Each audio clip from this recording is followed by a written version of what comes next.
अल्हम्दुलिल्लाहि रब्बिल आलमीन वस्सलातु वस्सलामु अला सय्यिदिल अंबिया'i वल मुरसलीन व अला आलिहि व सहबिहि ajwain.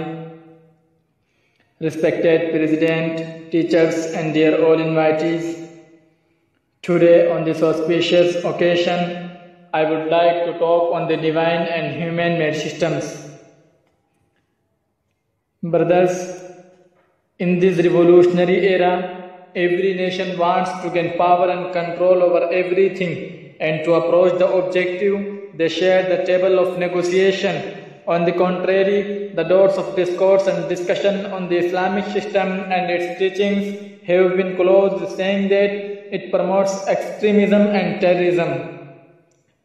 Intellectuals, a system and law is considered favorable to humanity only when it guarantees justice, equality, brotherhood, dignity and integrity. The system that is most judicious is the best.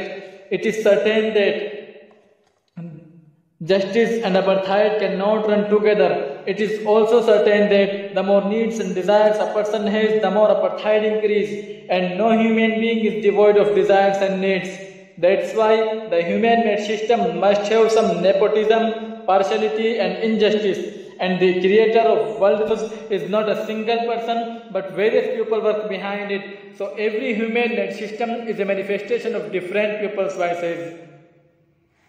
Brothers, in the 15th century, the race of revitalization gave birth to a new man. This man was inclined towards liberalism. The concept of greatness and importance of individual made him feel superior. In the spirit of national pride and national development, he became a follower of nationalism and sought democracy in the terms of political rights. Liberalism developed into secularism, and nationalism, to reach its extreme, appeared in the form of fascism. This way of thinking and behavior of so-called revolutionary men lead to changing modern democracy from a form of government to a whole way of life. On this basis, today democracy is most popular. And now it is said that all human-made systems have gifted the humanity what no one has given before. Human rights, economic and political rights, equality, individual freedom, freedom of expression and women empowerment are considered the rewards of all these souls.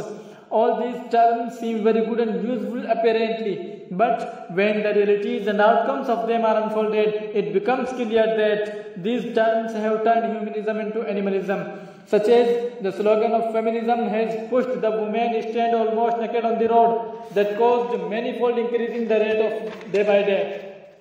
Economic rights have made men greedy for wealth. The theory of individualism emerged in the form of capitalism that treated all human beings as its slaves. The communism was also born as a reaction to social and economic ideas that promoted capitalism. This ideology was also influenced a large population of the world. As a matter of fact, all human-made systems are product of limited intellect of man. They don't have enough capacity to prove themselves as useful to other nations and other lands. These systems fostered economic inequality and racial discrimination. It is impossible to enforce all the systems on everyone because the concept of minority and majority can never unite nations. Dear brothers, we have also another system that goes against it. That's Islam. Islam never has been just a religion. Rather, it is a comprehensive and complete way of life, ranging from moral, political and economic values to sound behavior for individuals and nations alike. It is wrong to think that Islamic system is only a means of salvation and it has nothing to do with worldly life.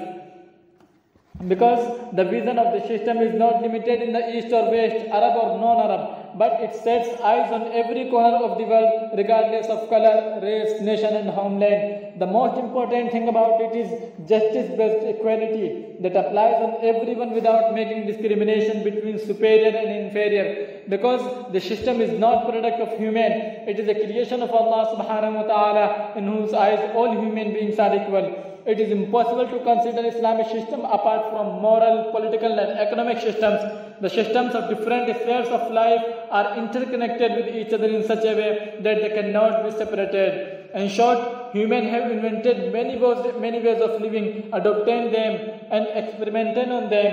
Especially democracy, he protected it. But no human-made system as a complete way of life has ever existed for long, nor ever will.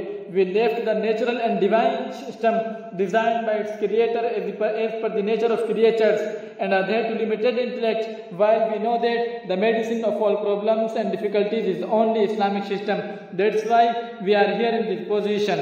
Here, I want to put an end to my talk with this prayer that may Allah bless us the consciousness of revival of divine system and give us tawfiq that we prepare ourselves as mentally and physically for Islamic system in every situation. Wa akhiru da'wana alhamdulillahi rabbil alameen.